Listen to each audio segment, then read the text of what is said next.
dan sahabat-sahabat yang mengikuti secara Zoom. Semoga yang menghadiri majelis yang berkah ini Allah berkahi usianya, Allah berkahi keluarganya, Allah berkahi rezekinya. Amin ya rabbal alamin. Kita awali kajian kita dengan doa terlebih dahulu. Astaghfirullahalazim, astaghfirullahalazim, astaghfirullahalazim. Tabarra'na min haulina wa quwwatina wa ilmina waltaja'na ila haulika wa quwwatika wa ilmika. Ya dzal quwwatil matin, 'allimna ma yanfa'una wanfa'na bima 'allamtana wa zidna 'ilman, akhrijna min zulumatil jahli wal wahmi ila anwaril ma'rifati wal 'ilmi. Wa akhrijna min ukhulish syahawat ila jannatil qurubat. Walhamdulillahi rabbil alamin. Kita baca basmalah. Bismillahirrahmanirrahim. Masih di bulan Syawal, saya ingin mengucapkan taqabbalallahu minni wa minkum. Semoga Allah mengabulkan ibadah-ibadah kita di bulan Ramadan. Minal aidina wal faizin. Mohon maaf lahir dan batin. Semoga ini bukan Ramadan terakhir bagi kita semuanya. Amin ya rabbal alamin. Tema kajian kita hari ini sangat erat kaitannya dengan buah dari Ramadan. Jadi Asmaul Husna yang akan kita bahas ini sangat erat kaitannya dengan buah yang seharusnya ada pasca Ramadan itu, yaitu semangat untuk berbuat kebaikan. Dalam surat Al-Hajj Allah berfirman, ya ayyuhalladzina amanu rka'u wasjudu wa'budu rabbakum waf'alul khaira la'allakum tuflihun. Wahai orang yang beriman, rukuklah, sujudlah, ibadahlah. Lalu yang menarik setelah itu, waf'alul khaira, berbuat baiklah. Ternyata para ulama mengatakan rukuk kita, sujud kita, ibadah kita, kalau dia sukses, kalau dia diterima oleh Allah, maka waf'alul khaira, maka buahnya kita akan senang berbuat kebaikan. Karena apabila rahmat Allah turun ke dalam hati kita, maka semua yang akan dilakukan oleh anggota tubuh kita ini adalah kebaikan. Karena kata Ibnu Athaillah dalam Al-Hikamnya, apa yang tersembunyi di dalam rahasia batin pasti akan nampak bekasnya pada lahiriah tubuh kita. Nah, itu yang seperti itu. Nah, jamaah sekalian yang dimuliakan Allah, apa kaitannya dengan nama Allah Asy-Syakur? Nama Allah Asy-Syakur inilah yang akan membuat kita termotivasi untuk berbuat baik. Kenapa demikian? Karena Asy-Syakur artinya secara sederhana adalah Allah yang tidak pernah menyia-nyiakan amal hamba yang sekecil apapun. Enggak pernah Allah sia-siakan. Bahkan Allah membalas amalan itu dengan balasan yang berlipat-lipat. Bukan sekedar membalas, jamaah sekalian. Kalau sekedar membalas, itu Asmaul Husnanya adalah Ad-Dayyan, dari kata Yaumuddin. Din artinya pembalasan, Ad-Dayyan artinya yang maha membalas. Kalau membalas satu kebaikan sama dengan satu, itu namanya keadilan. Namanya apa? Keadilan. Satu kebaikan dibalas satu, namanya keadilan. Allah Al-Adl. Tapi kalau Allah membalas satu kebaikan minimal sama dengan 10, itu namanya Asy-Syakur. Ini kok jadi tegang semua nih ya. Makanya Asy-Syakur itu bahasa sehari-hari kita adalah bersyukur. Jadi kadang pelaku syukur itu kita, kadang pelaku syukur itu adalah Allah. Makanya jika tidak ada keutamaan bagi orang yang bersyukur kecuali syukur itu adalah sifat Allah, itu sudah cukup membuat kita senang menjadi hamba yang bersyukur. Ya, seandainya syukur itu tidak ada keutamaan kecuali dia adalah sifat Allah, dia adalah nama Allah, maka orang-orang yang bersyukur itu adalah orang-orang yang menyandang sifat Allah. Itu sudah sangat cukup bagi kita untuk menjadi hamba yang bersyukur. Nah, jamaah sekalian yang dimuliakan Allah Subhanahu wa taala, itulah makna sederhana dari kata syukur. Jadi yang namanya syukur itu enggak pernah berpisah dari kata tambah di Quran. Di mana ada kata syukur rata-rata terkait dengan tambahan. Karena mentalitas orang yang bersyukur itu senantiasa ingin memberi lebih, memberi tambah. Makanya dalam bahasa Arab itu yang menarik, sifat syukur itu bisa menjadi sifat tanah. Kata orang Arab, al-ardu asyakur, tanah yang bersyukur. Kok tanah bersyukur Pak Ustadz? Disiram air dikit, tapi dia memberikan tanaman buah yang sangat banyak, memberi lebih. Ada lagi dalam bahasa Arab, wa innad dabata latashkur, binatang ternak itu bersyukur. Kenapa? Dikasih pakan sedikit, dia ngasih dagingnya banyak. Dikasih rumput sedikit, ngasih susunya berlebih. Jadi memberi lebih, memberi seseorang atau memberi siapapun dengan pemberian yang lebih, apalagi berlipat-lipat, itulah yang disebut syakur. Makanya Ibnul Qayyim Al-Jauziyah dalam kitab Madarijus Salikin ketika di bab syukur beliau mengatakan, syukur itu adalah nampaknya pengaruh nikmat. Nampaknya pengaruh nikmat pada lisan, sehingga lisan ini mengatakan alhamdulillah. Nampaknya pengaruh nikmat itu pada hati, sehingga hati ini mencintai Allah. Nampaknya nikmat itu pada anggota tubuh, sehingga anggota tubuh ini senantiasa taat kepada Allah. Jadi ada pengaruh sesuatu terhadap diri kita yang pengaruhnya itu bertambah-tambah, nah itulah syukur. Makanya kalau yang badannya gemuk-gemuk ini bersyukur.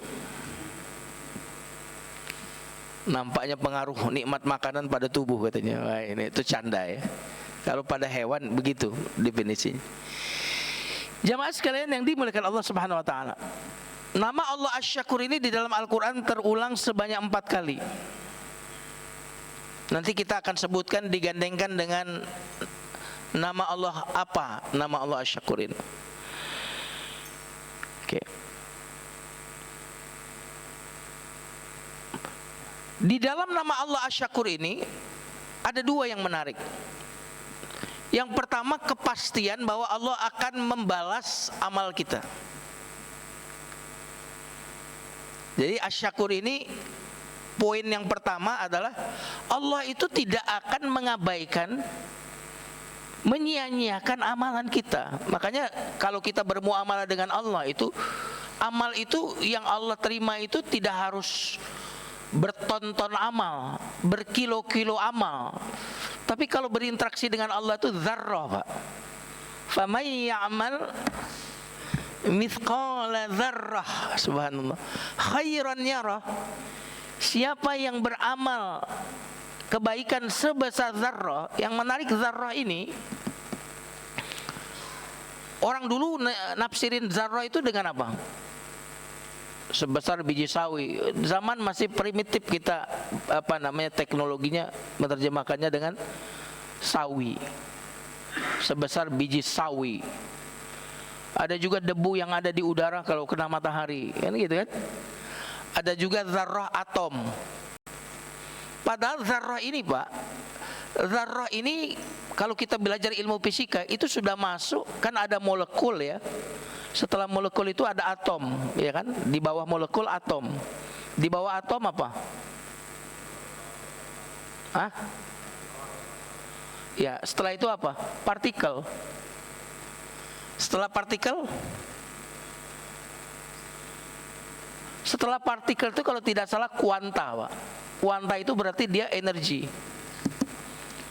Karena benda-benda, sebenarnya kalau kita air itu kan rumusnya H2O.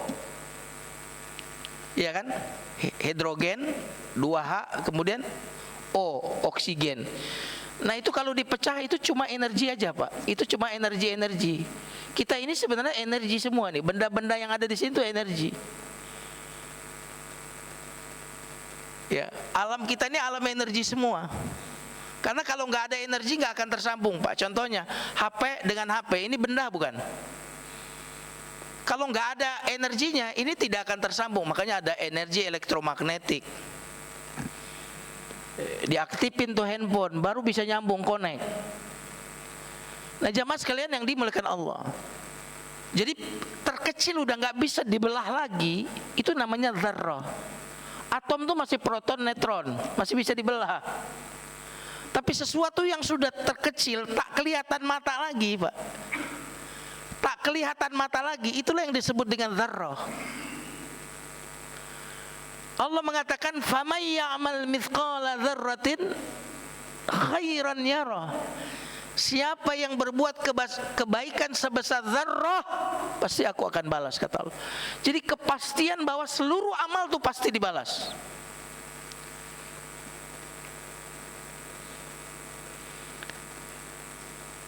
Perbuatan baik pasti dibalas, perbuatan buruk pasti dibalas. Pasti, Pak, kepastian itu. Cuma kalau perbuatan baik balasannya tidak satu kebaikan sama dengan satu, Pak, bukan, itu namanya nggak asyakur. Satu minimal sama dengan 10 dalam agama kita. Makanya kalau kita puasa 6 hari Syawal, setelah berpuasa Ramadan, itu nanti kalau digabung itu puasa selama 1 tahun. 1 bulan Ramadan itu sama dengan 10 bulan, karena 1 sama dengan 10 minimal. 6 hari sama dengan 60 hari. Berarti kalau dijumlahin 1 tahun. Padahal kita ini tidak ada jaminan, Pak, untuk bisa hidup 1 tahun ke depan. Benar nggak? Ada jaminan bahwa kita akan panjang umur sampai 1 tahun ke depan? Ada jaminan nggak nih? Nggak ada. Tapi pahala untuk 1 tahun ke depan sudah bisa kita dapatkan melalui puasa apa? Puasa 6 hari Syawal, Pak. Kok begitu, Ustaz, ya? 1 bulan sama dan 6 hari sama dengan 1 tahun puasa. Jawabannya karena Allah menamakan dirinya Asy-Syakur.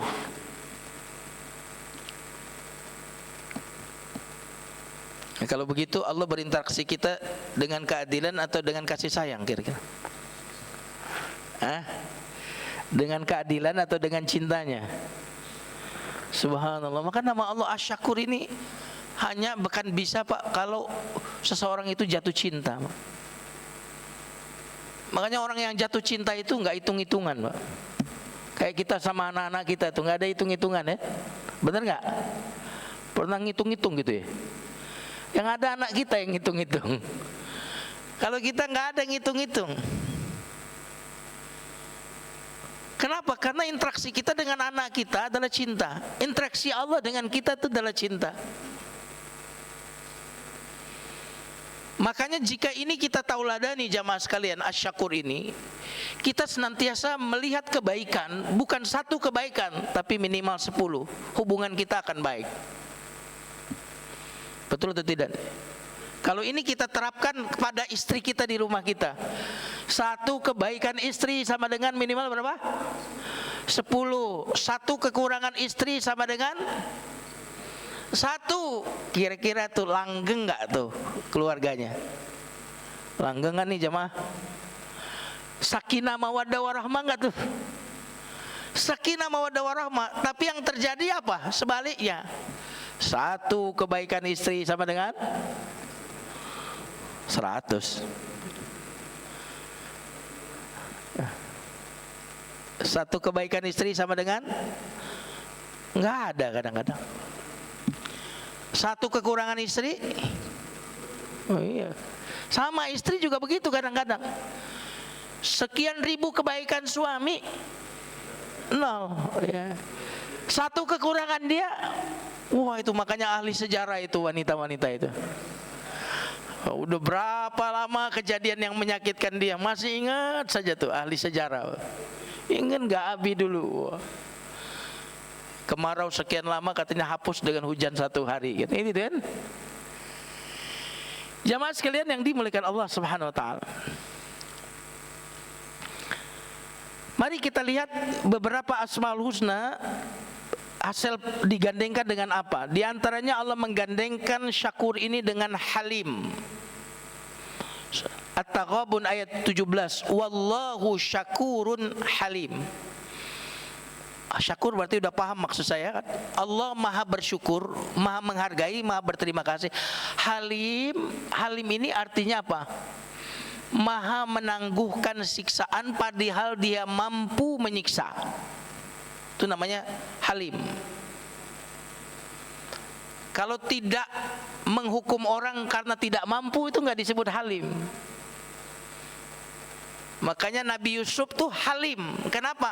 Dia penguasa Mesir, saudaranya minta bantuan sembakau yang dulu mereka kemudian membuang Nabi Yusuf. Nabi Yusuf saat itu tidak membalas kejahatan mereka.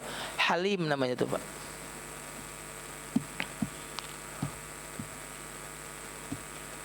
Kita ini banyak dosa nggak nih kira-kira? Hah? Dari wajah-wajahnya ini banyak dosa nggak nih? Gampang kalau melihat wajah banyak dosa, Mak. Kalau ke pengajian bawaannya ngantuk aja, itu pasti banyak dosa itu. Diajak tahajud malam susah, itu pasti banyak dosa. Gampang mendeteksi dosa, mah. Berat ibadah, berat tilawah, itu pasti banyak dosa udah. Nah, jamaah sekalian yang dimuliakan Allah, kalau Allah memperlakukan kita dengan dosa, ini kita nggak ada yang ada di muka bumi ini, habis semua ini manusia ini. Karena nggak ada yang tidak berdosa. Dan Allah mampu menghukum kita loh.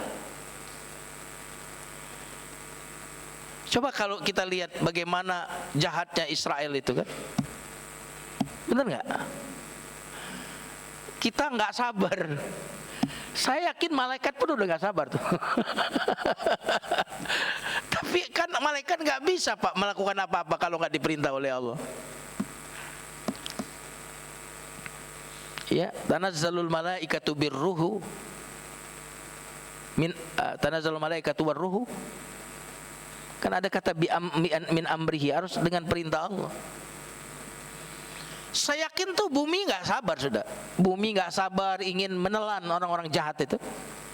Langit pun nggak sabar udah ingin meruntuhkan itu. Kan dalam hadis qudsi sampai langit tuh minta izin untuk meruntuhkan sesuatu kepada manusia yang jahat itu. Laut pun juga minta izin untuk mensunamikan. Kata mereka, ini makhluk manusia ini makan rezeki darimu tapi bersyukur kepada selain engkau. Makan rezeki darimu menyembah selain engkau. Tapi Allah itu begitu halimnya. Kata Allah, biarkan mereka. Kalau kau yang menciptakan mereka, kamu akan sayang kepada mereka. Subhanallah. Jadi memang Tuhan itu nggak boleh sifatnya sama dengan manusia. Limited banget kesabaran kita ini, benar nggak?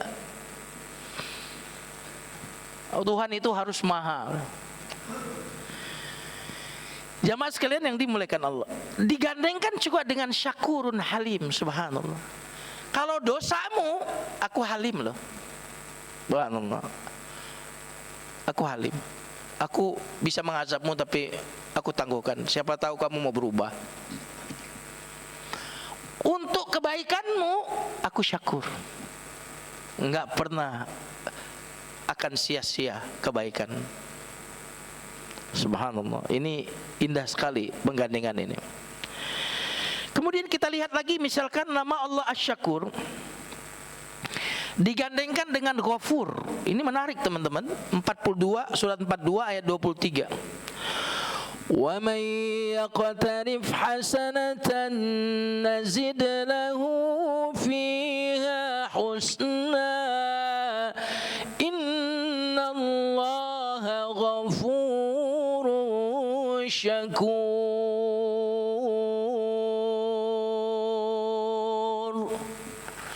Siapa yang berbuat kebajikan, satu kebajikan, maka kata Allah kami akan tambahkan. Ada kata tambah di sini. Kami akan tambahkan baginya pada kebaikan itu kebaikan yang lainnya. Kami tambahkan. Yang menarik, alasannya kenapa kok kalau ada satu kebaikan Allah akan tambahkan kebaikan. Ada kata tambah. Allah menyebut dua asmaul husna. Aku maha pengampun dan maha bersyukur. Ini indah. Kenapa sangat indah? Perhatikan jemaah sekalian. Kira-kira orang-orang yang jahat itu ada nggak kebaikannya meskipun sedikit? Halo? Ada nggak? Ada. Sebutlah jahat banget nih orang ini berarti. Tapi kira-kira mana yang lebih banyak kalau jahat banget? Kejahatannya atau kebaikannya? Hah? Kejahatannya kalau dia jahat banget. Jamaah sekalian yang dimuliakan Allah. Seringkali kalau manusia, jamaah sekalian, kalau ada orang baik, terus ada jahat sekali, kita lupa akan kebaikannya. Bener nggak? Karena udah jahat sama kita sekali. Kalau Allah ingin mengatakan, meskipun kamu jahat banget, tapi ada kebaikanmu yang tidak seberapa, kebaikanmu tetaplah kebaikan karena aku syakur. Pasti aku akan balas itu kebaikanmu dengan tambahan kebaikan. Adapun dosamu yang sangat banyak itu kan aku ghafur. Subhanallah, luar biasa ini. Jadi makanya orang kafir pun, Pak, ateis pun, Allah syakur kepada mereka di dunia.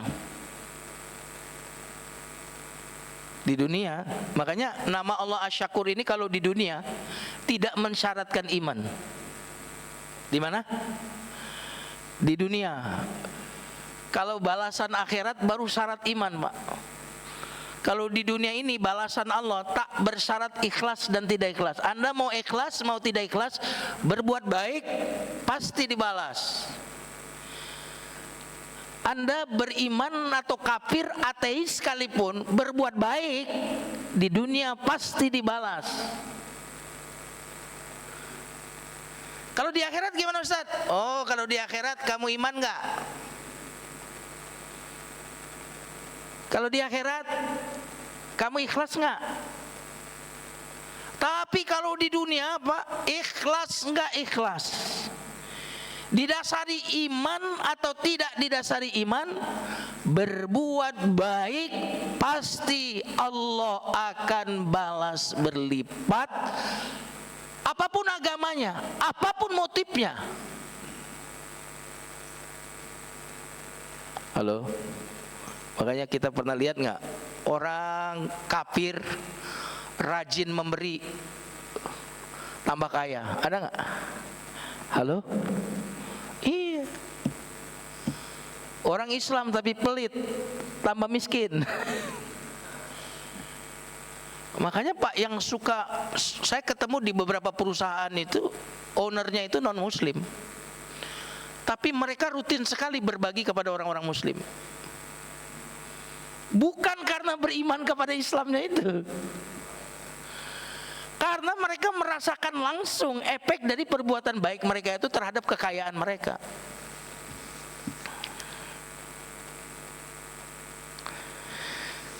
Gini loh, Pak, seandainya Allah menyia-nyiakan perbuatan baik seseorang, niscaya orang kapok berbuat baik, Pak. Benar atau tidak nih? Halo? Aduh, saya udah baik, rajin memberi, makin apes hidup saya, kapok berbuat baik, kan begitu, Pak. Tutup semua tuh lembaga-lembaga zakat, Pak.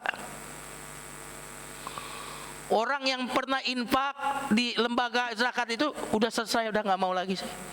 Tapi faktanya kalau Bapak tanya ke lembaga-lembaga zakat itu, orang yang dari awal lembaga ini berdiri berzakat, itu ternyata awet berzakat di tempat itu, dan zakatnya makin tahun makin bertambah, Pak. Cek kalau nggak percaya. Subhanallah. Kenapa? Asy-Syakur, Pak. Kalau di dunia, ingat, kalau kita ingin balasan di dunia, tidak perlu pakai kata ikhlas. Kalau cuma ingin balasannya di dunia, kalau ingin balasannya di dunia saja, nggak perlu pakai istilah iman dan tidak iman. Ini hukum yang universal, Pak.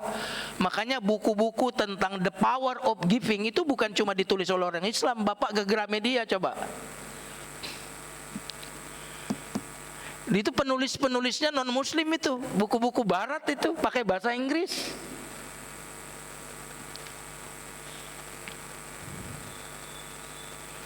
Asyakur, subhanallah. Nah, dan yang menarik asyakur ini membalas kebaikan yang remeh-temeh bahkan.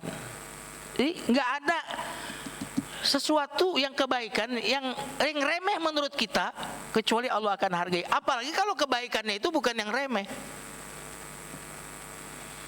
Nah, kalau yang remeh kira-kira kita masih ingat nggak? Contohnya begini, Pak. Kita masukin ke tromol masjid nih. Zaman belum musim transferan, orang masukin ke tromol 1 juta, 2 juta. Kira-kira lupa nggak kita ke masjid di mana kita naruh 2 juta itu? Hah? Halo? Nggak lupa ya? Oh, asal lewat ini masjid kemarin tuh 2 juta tuh saya masukin. Tapi kalau naruhnya uang itu 2.000 perak di masjid mana aja, lupa nggak? Kenapa? Kita aja males ngingetinnya kalau dikit mah. Dikit. Makanya kan kita kalau ada orang memberi kita dikit, kita remehkan tuh orang. Pelit. Ya kan gitu. Kalau ngasihnya banyak, inget banget tuh kita. Kadang-kadang ustadz juga nandain juga tuh. Ngasihnya dikit tak tandain. Ngasihnya banyak nih tak. Sikap ustadznya pun jadi beda tuh. Bisa nggak tuh begitu? Sangat bisa. Kenapa kita yang sedikit remeh, pemberian orang yang remeh, kita nggak akan hargai. Tapi bagi Allah nggak ada yang kecil yang sebesar zarrah kecuali Allah akan balas, dan Allah balas itu dengan kelipatan. Sampai-sampai pernahkah kita berpikir, Pak? Hadis ini menurut saya power banget, Pak. Senyummu di depan saudaramu sedekah. Sampai urusan senyum itu ditulis oleh Allah. Berapa langkah kaki bapak ke masjid? Bapak aja nggak tahu jumlah kakinya, jumlah langkah kaki. Dari mana Ustadz itu dihitungnya? Baca surat Yasin, Pak. Inna nahnu nuhyil mauta wa naktubu ma qaddamu wa athar. Wa athar itu jejak. Dulu ada Bani Salimah, rumahnya jauh dari masjid. Mendengar ada tanah kosong dekat masjid, dekat Nabi, pengen pindah. Kedengaran oleh Nabi, dilarang, jangan pindah. Kata Nabi, diarakum, tetaplah pada rumah kalian yang jauh, karena asarukum, jejak kalian itu ditulis. Jadi yang jauh, yang dekat, rumahnya tuh beda.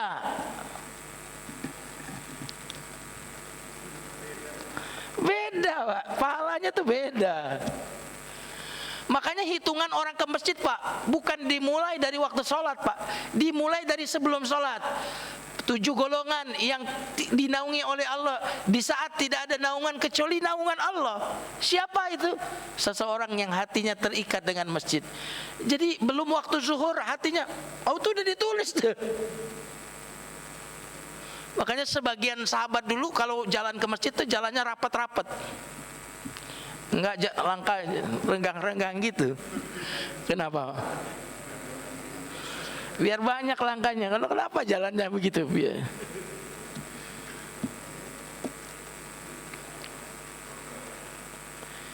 Jadi jamaah sekalian yang dimuliakan Allah, Bapak sujud, tempat sujud itu dihitung tempat sujud.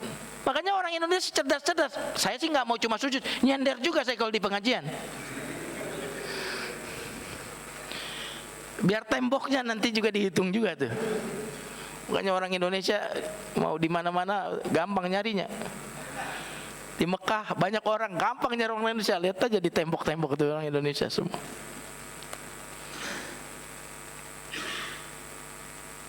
Jamaah sekalian yang dimuliakan Allah Subhanahu wa taala. Kita tahu kan kisah pezina dalam hadis Nabi. Pezina loh. PSK, hadisnya sahih itu. Seorang pezina yang ngasih makan seekor anjing.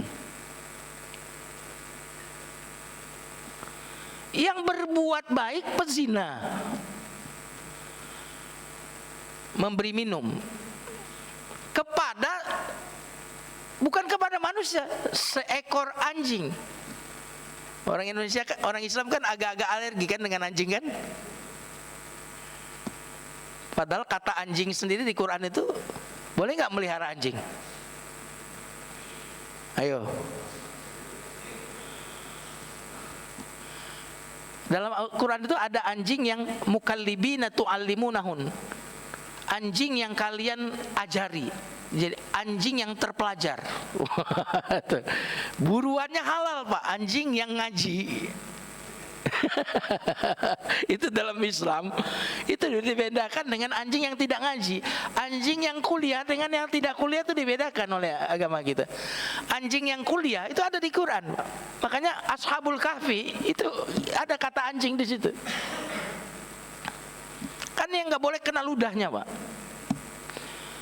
Kalau anjing untuk berburu itu boleh-boleh aja dalam agama kita. Makanya kalau di kampung dulu semua orang Islam di kebunnya punya anjing, termasuk saya. Jaga kebun, Pak. Iya kan? Ini bukan anjuran untuk di rumah masing-masing punya anjing ya, bukan maksud saya. Nah, kalau anjing yang belajar itu buruannya halal. Jadi dia memburu dilepas, mati tuh buruan kijangnya.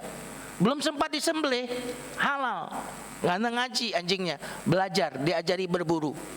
Tapi kalau anjing itu tidak diajari berburu, buruannya kalau sampai mati belum sempat disembelih, haram. Makanya buruannya orang yang berilmu adalah pahala. Itu dihargai oleh Allah Subhanahu wa taala. Orang-orang yang memburu pahala tapi tanpa didasari ilmu, boleh jadi itu buruannya sia-sia.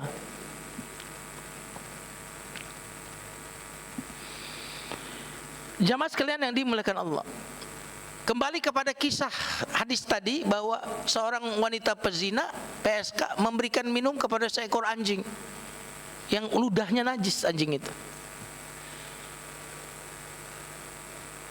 Maka Allah ampuni dosa-dosanya orang. Allah masukkan ke dalam surga dalam hadis tersebut. Diampuni, lalu Allah masukkan dia ke dalam surga. Pertanyaannya, kira-kira kalau ada seorang PSK memberikan minum kepada 1000 anjing di Indonesia, kira-kira adakah ulama MUI yang ingin memberikan apresiasi kepada wanita pezina ini? Ada nggak tuh kira-kira? Oh, MUI memberikan penghargaan kepada seorang pezina yang memberikan makan dan minum kepada 1000 anjing. Enggak akan, Pak. Tapi Allah, meskipun dia pezina PSK, meskipun yang diberikan minum adalah seekor anjing yang ludah najis, karena dia lakukan dengan ikhlas, lalu Allah ampuni dosa-dosanya. Jadi jamaah sekalian, apalagi kalau yang berbuat baik itu jamaah Masjid Al-Aqsa. Halo? Orang-orang soleh seperti bapak-bapak, ibu-ibu yang di sini, mustahil Allah menyanyiakannya. Jamaah sekalian yang dimuliakan Allah Subhanahu wa taala.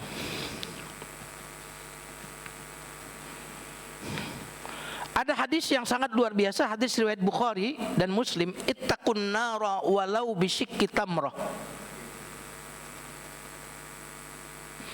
Faman lam yajid syikka tamratin fabi kalimatin thayyibatin. Selamatkanlah dirimu dari api neraka walaupun dengan setengah kurma. Satu kurma Bapak potek. Kata Nabi, selamatkan dirimu dari api neraka meskipun dengan setengah kurma. Apa pendapat kita kalau ada orang ngasih kita setengah kurma, Pak? Ini hadis bukan karangan saya. Artinya boleh jadi Pak, kita menyingkirkan duri di jalan. Kadang-kadang ada saja sampah, entah itu plastik di ruangan masjid lalu kita kantongin. Ada kucing yang masuk got, kita selamatkan. Senyuman kita di depan saudara kita, boleh jadi itu kemudian yang menjadi sebab kita diselamatkan dari api neraka. Boleh jadi itulah yang menjadi sebab kita diselamatkan dari musibah dalam perjalanan.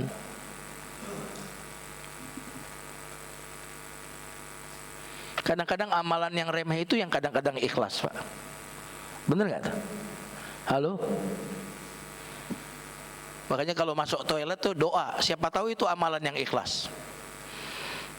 Di toilet ikhlas banget kita kan. Jamaah sekalian yang dimuliakan Allah, kalau tidak ada setengah kurma kata Nabi, maka hendaklah kita bersedekah dengan kalimah thayyibah, dengan perkataan yang baik. Kok berarti dari sini ada sedekah benda, ada sedekah dengan akhlak, Pak. Luar biasa. Makanya ada pemberian logam mulia, ada pemberian akhlak mulia. Wah, itu luar biasa. Ngasih orang logam mulia, seneng dia. Kita berinteraksi dengan orang dengan akhlak mulia, orang senang.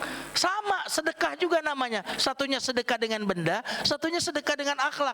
Karena tujuan dari pemberian adalah membahagiakan orang, Pak. Berarti kalau di rumah kita berkata baik kepada pasangan kita, kepada anak-anak kita, kepada tetangga kita, wah sedekahnya luar biasa tuh. Jangan udah nggak sedekah duit, nggak sedekah akhlak juga. Minimal kalau ada tromol masjid nggak punya duit, senyumin aja tuh sedekah. Lu asal ada tromol masjid lewat kok senyum aja. Senyummu adalah sedekah. Cuma kasihan panitianya pas dibuka isinya senyum semua, Pak. Jamaah sekalian yang dimuliakan Allah Subhanahu wa taala. Dalam hadis riwayat Muslim, Rasulullah bersabda, "La tahqiranna minal ma'rufi syai'an walau an talqa akhaka biwajhin talik." Jangan kau remehkan sekecil apapun kebaikan walaupun hanya dengan wajah ceria ketika bertemu dengan saudara. Subhanallah. Saya kadang-kadang mikir juga ya, sampai Nabi memotivasi untuk senyum aja ya, perlu dimotivasi. Ternyata setelah kita berinteraksi banyak orang, nggak semua orang Pak mudah senyum, Pak. Kadang-kadang yang justru mudah senyum itu orang-orang bawah, Pak. Bener nggak? Orang-orang yang kadang-kadang sudah berdasi itu kadang-kadang susah senyum, Pak. Kalau kita senyumin, susah, dia nggak balas senyum. Apa lo senyum sama gue gitu? Ya kadang-kadang ngelihat pembantunya bernyanyi aja, bosnya tuan rumahnya nggak suka, seneng lo ya, gitu. Lihat orang nyanyi aja nggak boleh, pembantunya nyanyi aja dimarahin, Pak. Jadi sampai susahnya orang itu senyum. Sampai Nabi perlu memotivasi orang, senyum itu sedekah. Wajah ceria sedekah. Banyak orang, Pak, nunggu bahagia baru senyum.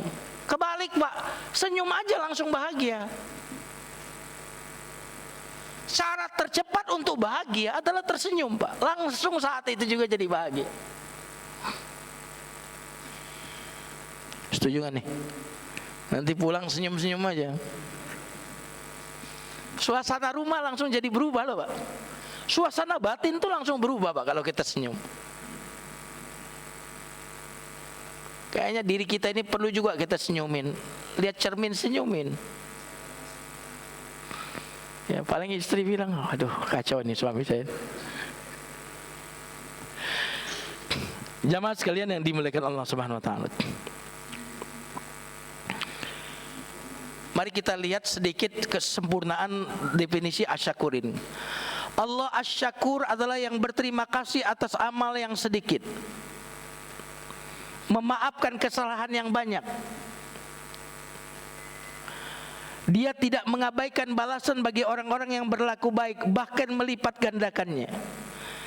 Asy-Syakur digandengkan dengan Al-Ghafur karena Allah mengampuni kesalahan sebagai balasan dari kebaikan. Subhanallah. Makanya atbi'is sayyi'atal hasanata tamhuha. Kalau kamu berbuat salah, berbuat baiklah segera, maka kebaikan ini akan membuat dosa dan kesalahanmu itu terhapus. Ini salah satu rahasia digandengkannya Al-Ghafur dengan Asy-Syakur, karena cara Allah membalas kebaikan itu dengan mengampuni dosa-dosa itu. Bahkan kepada pejuang Badar itu sampai Allah ngomong begini loh, lakukanlah apa saja yang ingin kalian lakukan, sungguh aku telah mengampuni kalian. Subhanallah. Saking besarnya kebaikan pejuang Badar itu sampai Allah bilang, kalau sekarang sih kalian mau ngapain aja, udah lakukan apa yang kalian mau. Untungnya para pejuang Badar itu bukan model kita, Pak. Kalau model kita udahlah korupsi aja sekalian. Allah udah ngampuni. Kenapa, Pas? Kebaikan itu dahsyat sekali.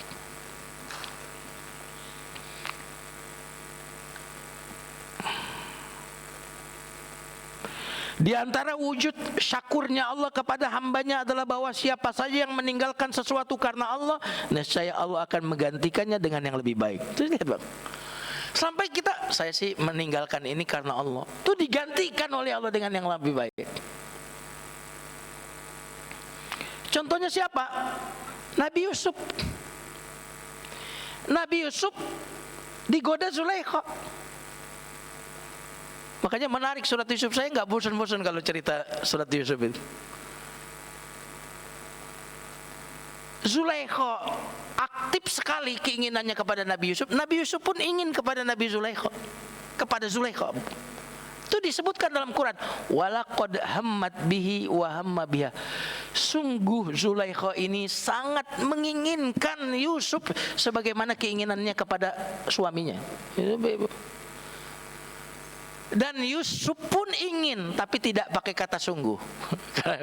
Karena walaqad, keinginan wanitanya walaqad, ada kata walaqad. Nabi Yusuf nggak ada keinginan sungguh gitu, nggak ada.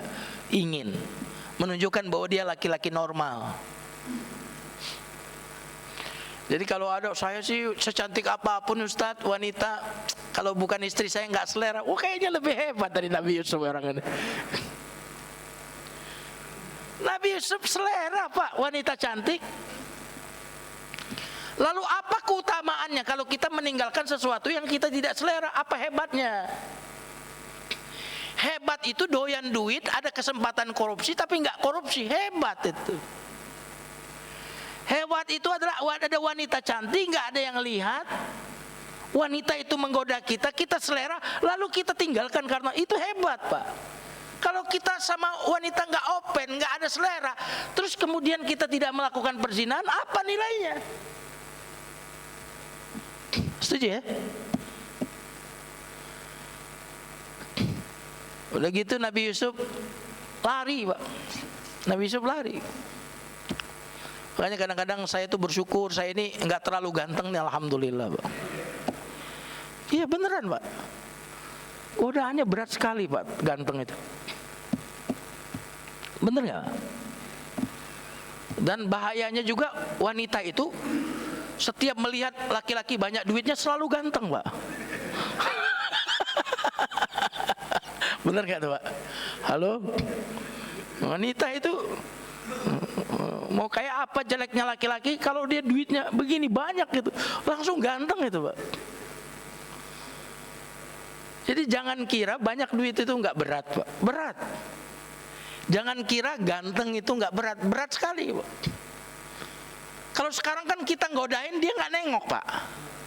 Kalau Nabi Yusuf, wanita itu yang godain, kan berat sekali itu, Pak. Model-model kita udah ngasih kode-kode, cuek aja orang. Subhanallah. Bahkan Nabi Yusuf itu diancam, bayangkan. Kalau nggak mau, masuk penjara.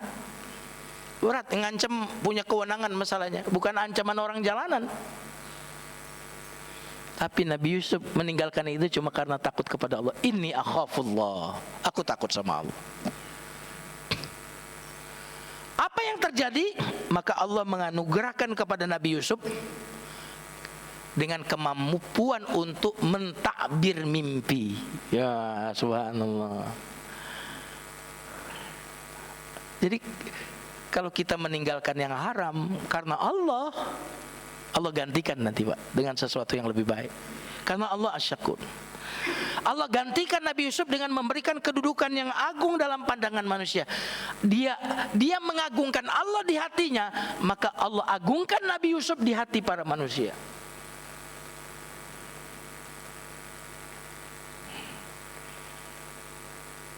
Allah mengaruniakan kepada Nabi Yusuf kekuasaan yang tinggi dengan pengangkatan dirinya sebagai pejabat tinggi di negeri Mesir.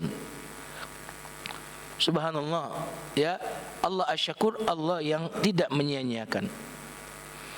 Dan yang menarik Pak, Allah itu kalau ngasih kita, Allah tuh kan gak butuh kita, benar gak?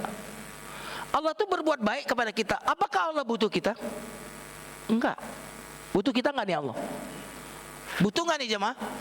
Enggak. Allah memberimu padahal Dia tidak membutuhkanmu. Sementara kita bersyukur kepadanya karena kita membutuhkan tambahan darinya.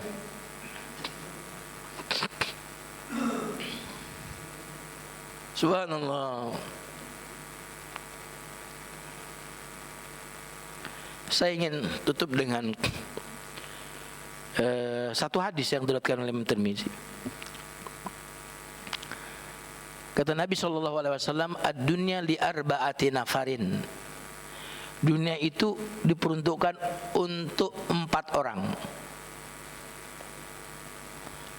Ini menarik sekali terkait dengan Asy-Syakur. Ya, orang yang pertama Pak, orang yang diberikan kekayaan harta dan kekayaan ilmu. Wah, ini luar biasa ini. Udah kaya ilmu, kaya harta. Wah, sempurna itu. Mau nggak tuh? Wah, siapa yang nggak mau? Tapi itu langka ya. Langka kan? Karena kalau dia diberikan harta tidak diberikan ilmu, ya, bahaya. Kalau diberikan harta dan diberikan kekayaan ilmu, cari hartanya dengan ilmu, menggunakan hartanya dengan ilmu. Yang kedua adalah orang yang diberikan kekayaan ilmu tapi tidak diberikan kekayaan harta. Namun kata Nabi, di dalam hatinya orang yang diberikan kekayaan ilmu ini berkata dalam hatinya, andaikan aku memiliki kekayaan harta sebagaimana si fulan itu, yang nomor 1 tadi, niscaya aku akan menginfakkannya sebagaimana dia menginfakkannya. Kata Nabi, orang yang nomor 2 ini mendapatkan pahala yang sama dengan yang nomor 1. Subhanallah. Kok bisa sama pahalanya? Lihat nih. Makanya yang bisa mengimbangi Pak, keilmuan ulama yang mengamalkan ilmunya adalah orang kaya yang mendermakan hartanya. Makanya kata Nabi, tidak boleh iri hati kecuali kepada 2. Seolah-olah Nabi itu tahu banget kita ini tidak mungkin bisa 100% menghilangkan iri. Betul nggak? Betul atau tidak nih? Jadi Nabi itu tahu banget kalau kita itu susah banget kalau nggak iri gitu. Makanya dikasih semacam peluang untuk iri. Ya karena kamu tidak mungkin bersih dari iri 100%, irilah lah. Tapi kepada 2 golongan ini. Subhanallah. Yang pertama kepada siapa Pak?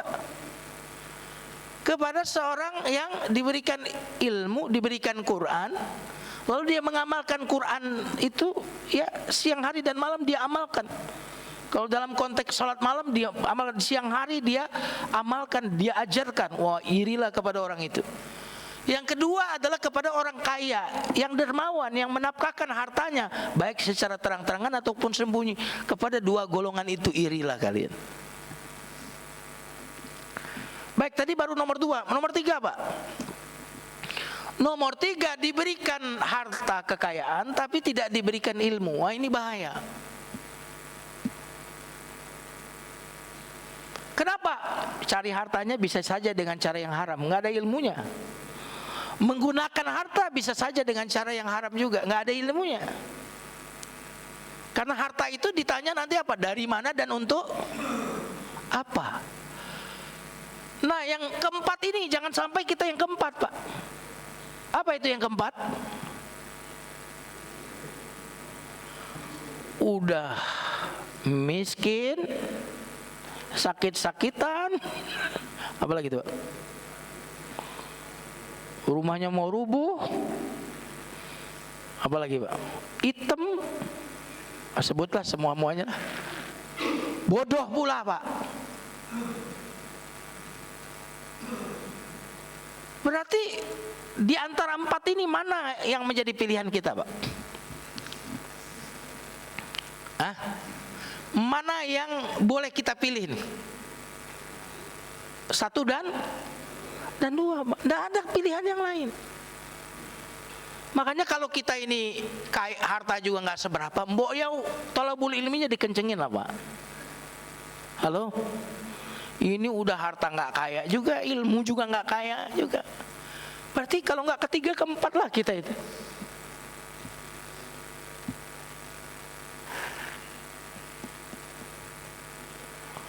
Nah, yang menarik yang nomor 2 tadi Pak. Yang nomor 2 niat, ya Allah kalau saya kaya, saya akan infakkan seperti itu. Kok bisa? Tadi asyakur.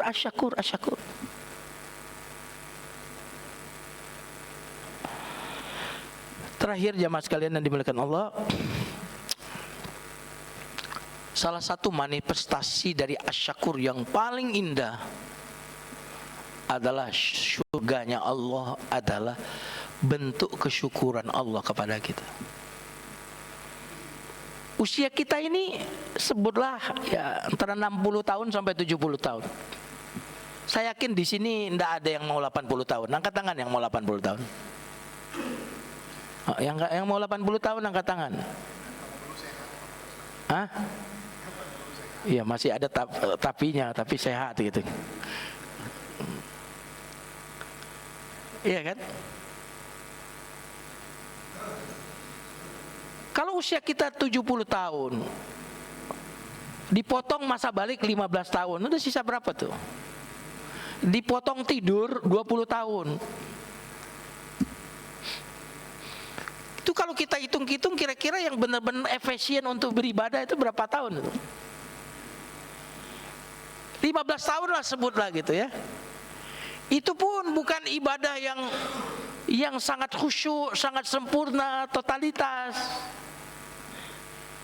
15 tahun Pak, dengan ibadah yang sangat-sangat tidak berkualitas. 15 tahun ini kemudian seandainya ada Pak orang yang menyuruh kita bekerja kepada dia 15 tahun, tapi dijamin hidup kita sampai mati, kira-kira baik nggak tuh orang? Kamu kerja masa 15 tahun aja, habis itu seluruh kebutuhanmu, mau mobil baru, mau apa, pokoknya saya kasih. Gimana perasaan Bapak kepada orang itu? Dan ada nggak orang yang mau gaji kayak gitu? Ada nggak kira-kira? Nggak akan ada Pak.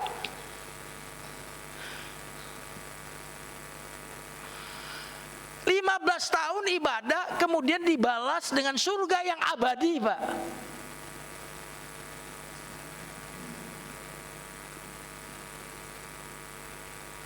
Subhanallah. Makanya di surga itu disebutkan, wahai penduduk surga, waktu masuk surga itu disebutkan itu, kalian di surga tidak akan tua. Waduh, nggak akan tua tuh Pak. Kalian di surga tidak akan sakit.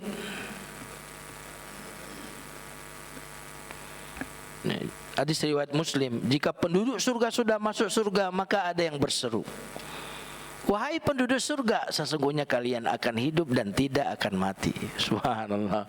Itu gara-gara 15 tahun yang enggak optimal tadi itu ya. Kalian akan tetap sehat, enggak akan sakit. Kalian akan tetap muda, enggak akan tua. Makanya yang tua-tua tuh enggak ada di surga, Pak. Orang tua enggak masuk surga. Yang di surga tuh orang-orang muda semua. Maksudnya yang tua jadi muda. Kalian juga akan selalu senang dan tidak akan pernah mendapatkan susah, Pak. Itu adalah syakurnya Allah. Maka surga itu bukan karena amalan kita, Pak, karena syakurnya Allah kepada kita. Subhanallah. Surga itu manifestasi dari cinta yang sangat luar biasa dari Allah Subhanahu wa taala. Wallahu a'lam bishawab. Mudah-mudahan dengan mengkaji nama Allah Syakur, kita akan semangat berbuat baik. Kita tidak akan meremehkan kebaikan meskipun sekecil apapun kebaikan itu. Ada yang mau bertanya, silakan.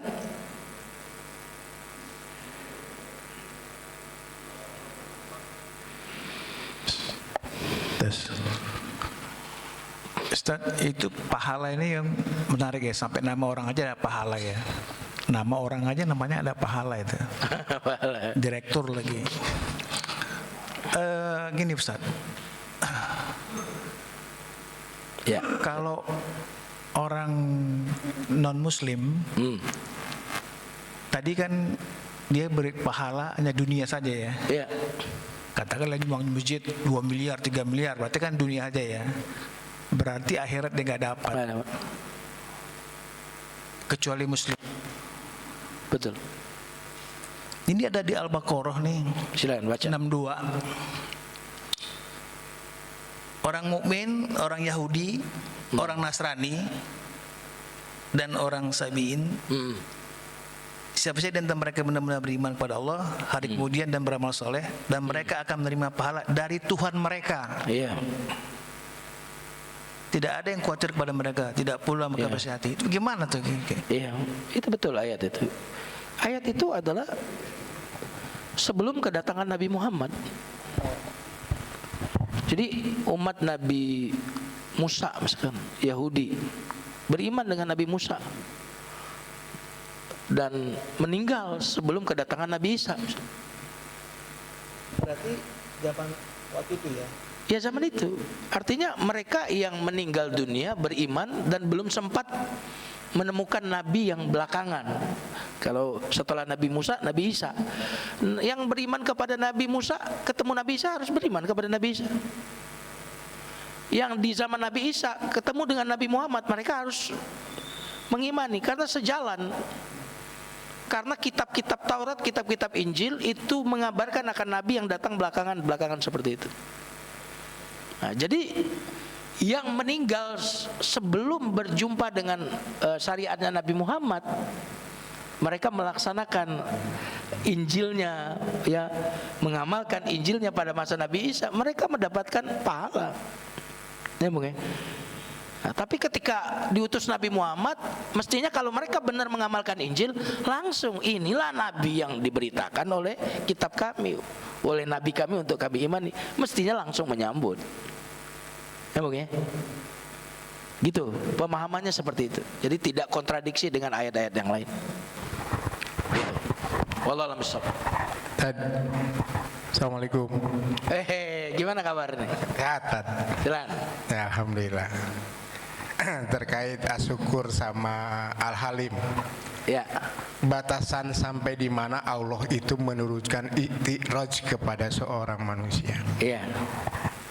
Makasih tadi. Ya. Batasan mana Allah itu menurunkan istidraj? Kita memang tidak bisa mengetahui secara pasti kalau ditanya tahun segala macam. Tapi kalau secara umum itu disebutkan dalam surat Al-An'am, falamma nasu ma dzukiru fatahna alaihim abwaaba kulli syai'in hatta idza farihu bima utu akhadnahum baghtatan fa idza hum mublisun. Ketika mereka melupakan peringatan kami, maka kami buka pintu segalanya. Oh, berarti udah kebuka semua. Nggak ada satupun yang tersisa. Fatahna alaihim abwaaba kulli syai'in. Pintu-pintu dunia, pintu-pintu segalanya mereka dapatkan. Apa yang mereka mau ada, bisa. Ketika mereka melupakan peringatan kami. Hatta idza farihu, lalu saat itulah mereka kemudian berbangga-bangga. Kata Allah, saat itulah akhadnahum baghtatan, kami siksa mereka secara tiba-tiba.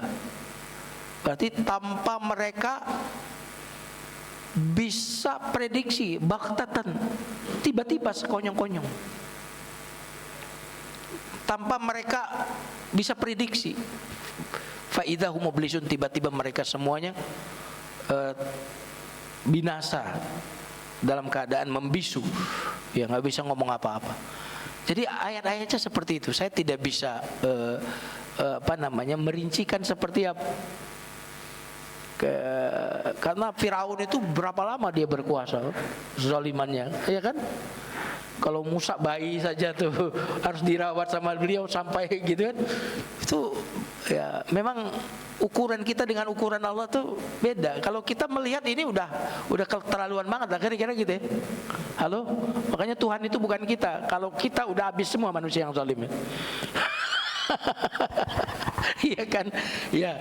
Jadi saya ingin menyampaikan batasannya adalah terbukanya segalanya bagi mereka. Jadi ada jenis kemudahan hidup disebabkan maksiat.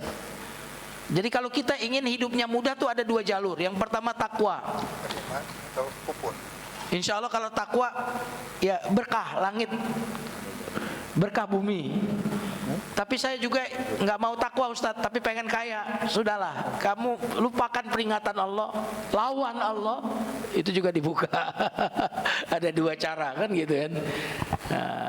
Ya, adapun batasan wallahu alam saya nggak bisa. Tapi secara umum itulah terbukanya segalanya. Artinya segalanya mampu dia lakukan. Kalau contoh di Gaza misalkan, sampai sekarang nggak bisa mereka mengeluarkan pejuang-pejuang di Gaza, iya kan? Sehingga perlawanan masih sangat sengit dari, walaupun kita lihat kezoliman korban yang sangat luar biasa. Kalau kita melihat itu udah kelewatan. Kalau saya Tuhan udah saya habisin tuh. Gitu. Karena kita nggak ciptain sih, itu masalahnya. Kalau Allah yang mencipta. Udah begitu Allah itu terlalu berkuasa. Yang terlalu berkuasa itu buat apa tergesa-gesa? Kenapa? Emang dia mau lari kemana sih? Kalau kita butuh tergesa-gesa, kenapa tergesa-gesa? Jabatan saya udah mau habis nih. Perlu saya buat keputusan. Karena kalau saya tunda, wah nggak punya kewenangan lagi. Kita butuh tergesa-gesa. Kalau Tuhan itu terlalu berkuasa, sehingga dia tidak membutuhkan ketergesa-gesaan. Itu. Wallahu a'lam bishawab. Cukup ya? Oh ada lagi, silakan.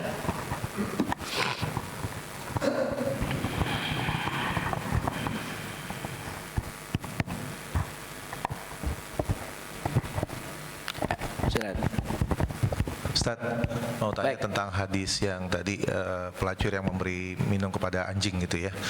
Ini kan hadis ini sering digunakan oleh orang-orang yang katakanlah tidak beriman atau untuk menjustifikasi bahwa kita cukup berbuat baik saja gitu tanpa harus beriman gitu kepada Allah gitu ya. Nah, apakah ada keterangan bahwa perempuan pelacur ini memang dia sempat bertobat pada saat itu dan meninggalkan pekerjaannya? Karena kan kalau kita lihat di hadis di kumpulan buku hadis ini kan masuk babnya bab ikhlas ya. Yeah. Bab ikhlas ya, bukan bab tentang tauhid gitu ya. Akidah bukan gitu ya. Yeah. Nah, tapi apakah ada keterangan Ustadz sehingga itu bisa memberikan hujah bahwa ini memang konteksnya adalah keikhlasan, bukan dalam konteks keimanan gitu ya. Karena memang pelacur ini sudah beriman gitu. Gitu. Baik. Terima kasih, Ustadz. Ya, pertama memang karena hadis-hadis itu terkait dengan bab ikhlas, itu berarti konteksnya memang ini orang beriman. Karena di bab-bab kitab hadis termasuk Riyadhus Shalihin itu dimasukkan di bab al-ikhlas. Tapi kalau kita membahas nama Allah Asy-Syakur ini, bagian daripada kebaikan Allah kepada orang berbuat baik, itu diantaranya orang itu diberikan hidayah. Contohnya siapa? Contohnya adalah Abu Sufyan, contohnya adalah Utsman bin Talha misalkan. Kita tahu ketika terjadi hijrah, ada suami yang berpisah dengan istrinya, suaminya hijrah, istrinya enggak, sebagian oleh keluarganya dihalangi untuk hijrah. Di antaranya istri dari Abu Salamah, Ummu Salamah. Ummu Salamah itu enggak boleh ikut oleh keluarganya, enggak boleh ikut hijrah. Sehingga kemudian dia terpisah selama 1 tahun dari suaminya yang sudah duluan hijrah. Setelah 1 tahun, dia kemudian memutuskan untuk kemudian menyusul suaminya hijrah secara diam-diam, membawa anaknya yang masih kecil, Pak. Ketika dia mau hijrah di Tan'im itu tempat kita mikot untuk umrah lagi kalau kita, dia bertemu dengan seorang kafir namanya Utsman bin Talha. Kata Utsman, mau kemana kau? Aku ingin menyusul suamiku hijrah menyelamatkan agama ke Madinah. Enggak ada kendaraan, kata Utsman. Enggak apa kendaraan. Dengan anakmu yang masih kecil ini? Iya. Tergeraklah ya kemanusiaan Utsman bin Talha ini untuk kemudian membantu mengantarkan. Kalau begitu naiklah ke untaku. Ini Ummu Salamah serta anak. Sementara Utsman bin Talha ini di bawah, enggak ikut naik. Jalan kaki dia mengantarkan Ummu Salamah ini. Setelah sampai, dan kata dalam riwayat sebutkan dia nggak banyak ngajak ngobrol, udah diem aja deh. Sampai di Madinah, disitulah Muhammad dan suami berada, susullah mereka. Nggak ngasih nomor telepon lagi, nggak, ini kalau butuh apa-apa nggak gitu. Apa respon Ummu Salamah? Kata, demi Allah, kata Ummu Salamah, Allah tidak mungkin menyia-nyiakan perbuatan baik Utsman bin Talha. Pasti Allah membalas. Apa yang terjadi jamaah sekalian? 8 tahun kemudian, kalau tidak salah 8 tahun kemudian, Utsman bin Talha ini masuk Islam. Terdengarlah oleh Ummu Salamah kalau Utsman bin Talha masuk. Demi Allah, meskipun Allah telah membalas kebaikannya berupa masuk Islamnya Utsman bin Talha, aku masih tetap yakin Allah akan terus memberikan balasan terhadap kebaikannya itu. Jadi juga tidak akan bertentangan juga ketika kita melihat Abu Sufyan itu termasuk, kenapa dia masuk Islam itu salah satunya adalah ketika Abu Jahal itu mencari Nabi waktu itu sedang hijrah, bersembunyi di Gua Thur, tanya kepada Fatimah putri Nabi, di mana ayahmu dan Abu Bakar berada?